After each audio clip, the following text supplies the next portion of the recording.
Prabowo adalah sosok pemimpin yang tetap rendah hati dan sederhana. Tampil apa adanya mengikuti jejak Jokowi. Inilah Presiden Indonesia sekarang yang cerdas dan akan membawa Indonesia lebih maju. Prabowo raih 96 juta suara. Prabowo jadi pemimpin negara dengan jumlah pemilih terbanyak. Hari ini ada 3 berita terbaru tentang Gibran Rakabuming Raka dan tentang Prabowo. Bagaimana beritanya silahkan simak baik-baik. Inilah berita yang pertama. Punya jiwa kesatria, Prabowo Subianto layak jadi presiden ke-8. Sebagai seorang jenderal bintang 3, Prabowo Subianto adalah seorang pemimpin yang dididik untuk memiliki jiwa kesatria. Ketika diberi argumen yang masuk akal, Prabowo tidak segan-segan berbesar hati secara terbuka mengakui pendapat dari lawan-lawannya. Sikap kesatria tersebut ditunjukkan Prabowo Subianto dalam debat pamungkas yang digelar akhir pekan lalu. Pada kesempatan tersebut, Capres nomor urut 02 tersebut berkali-kali menyatakan sepakat dengan para rivalnya, yakni Capres nomor urut 01 Anies Baswedan dan Capres nomor urut 03 Ganjar Pranowo saat membicarakan kebudayaan, pendidikan, disabilitas, sampai buruh migran. Sekali lagi, kedua masukannya juga sangat relevan.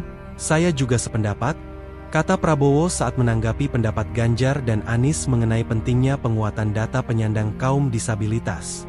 Melihat sikap sportivitas ini dipuji oleh Sekjen Relawan Prabowo, Repro, Arya Sadhana. Menurut Arya, tidak banyak pemimpin yang mampu menampilkan kelegaan hati seperti yang diperlihatkan oleh Prabowo saat ini. Di saat seperti ini kita membutuhkan pemimpin yang memberi kesejukan. Pemimpin yang mampu menjadi pemersatu bangsa dan bukan memecah belah masyarakat. Hal tersebut telah diperlihatkan dengan baik oleh Prabowo dan karenanya Prabowo lebih dari layak untuk menjadi presiden. Jelas Arya Sadhana. Jiwa besar dan sportivitas yang ditampilkan Prabowo saat debat terakhir membuat kami percaya bahwa Prabowo adalah sosok yang dibutuhkan Indonesia saat ini dan dengan dukungan rakyat Pilpres 1 putaran akan dengan mudah terwujud. Tambah Arya yang juga merupakan aktivis 98 ini. Tak hanya itu, sikap yang santun dan rendah hati juga ditampilkan Prabowo pada closing statement. Pada kesempatan tersebut Prabowo menegaskan bahwa pemilu tidak perlu dijadikan ajang untuk mempertajam perbedaan. Namun harus tetap mengedepankan kondusivitas serta memperkuat persamaan dan persatuan. Bahkan, Prabowo juga berjanji akan merangkul lawan-lawannya bila nanti terpilih menjadi Presiden Indonesia ke-8.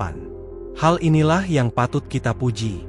Prabowo memandang pemilu sebagai ajang pesta demokrasi yang harus dirayakan dengan riang gembira. Karenanya, pada pemilu perbedaan tidak perlu terus dibicarakan, persamaanlah yang harus dikedepankan pada masyarakat majemuk seperti Indonesia, lugas Arya Sadhana.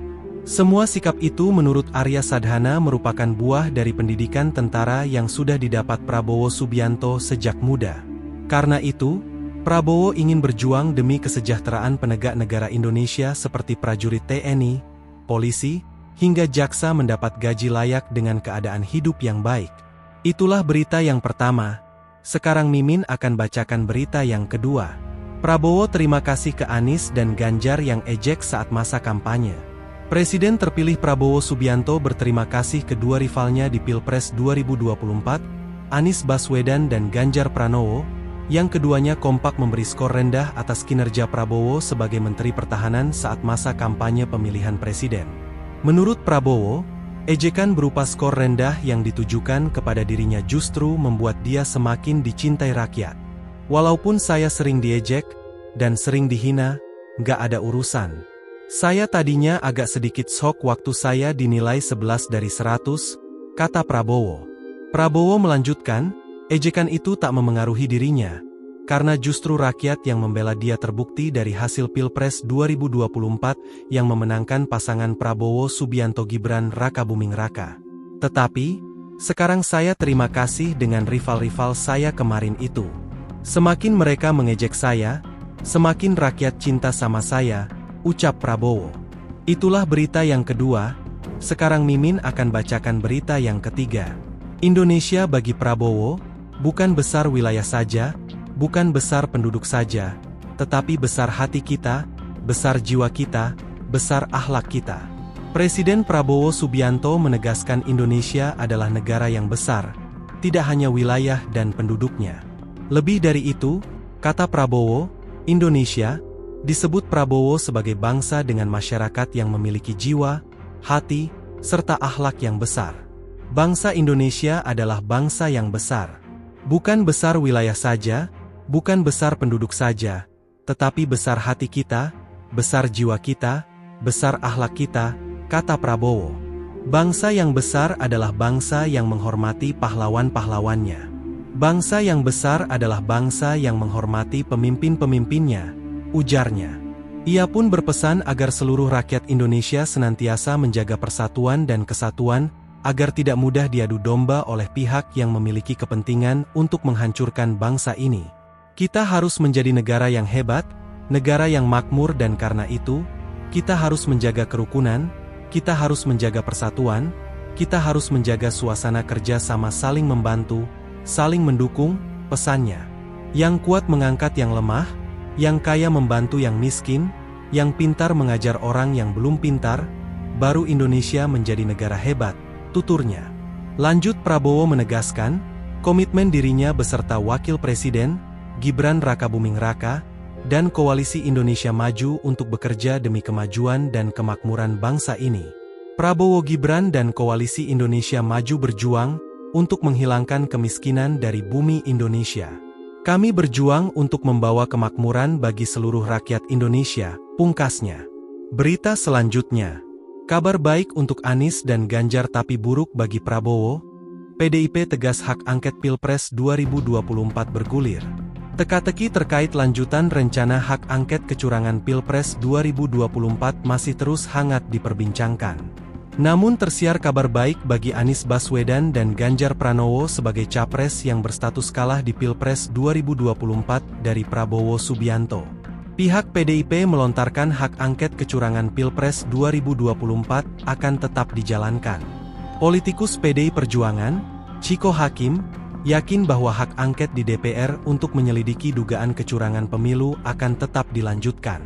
Pernyataan tersebut disampaikan Chiko sebagai tanggapan terhadap isu meredupnya sinyal hak angket, setelah Ketua DPR, Puan Maharani, menyatakan bahwa belum ada pergerakan dan tidak ada instruksi kepada fraksi PDI Perjuangan di DPR terkait usulan hak angket. Menurut Chiko, pernyataan Puan tidak mengindikasikan bahwa hak angket tidak akan dilanjutkan. Dia menilai bahwa DPR saat ini sedang sibuk dengan sejumlah agenda yang dianggap lebih mendesak atau urgensi daripada hak angket. Oh tidak, intinya tidak itu bukan berarti tidak akan. Karena beliau itu ditanya di satu waktu yang memang di saat itu belum ada pembicaraan. Belum ada instruksi dan belum ada hal-hal yang dianggap urgent di dalam waktu dekat. Kan Mbak Puan baru saja mengesahkan Undang-Undang Desa. Artinya, DPR sedang banyak agenda yang dikejar, kata Chiko. Lebih lanjut, saat ini PDIP sebagai partai pemimpin koalisi kubu paslon nomor urut 3 Ganjar Pranowo Mahfud MD, juga tengah disibukkan dengan sidang perkara hasil Pilpres di Mahkamah Konstitusi. Untuk TPN Ganjar Mahfud termasuk PDIP yang ada di dalamnya sebagai partai pemimpin koalisi, saat ini sedang fokus ke Mahkamah Konstitusi, tuturnya. Apa yang menjadi persiapan untuk hak angket itu memang sudah siap dan tinggal go ahead saja. Pada saat yang tepat dan pada saat yang memang dibutuhkan, pungkasnya. Puan Maharani sebelumnya menyatakan bahwa ia tidak memberikan instruksi kepada fraksi PDIP di DPR terkait hak angket untuk menyelidiki dugaan kecurangan dalam pemilu 2024.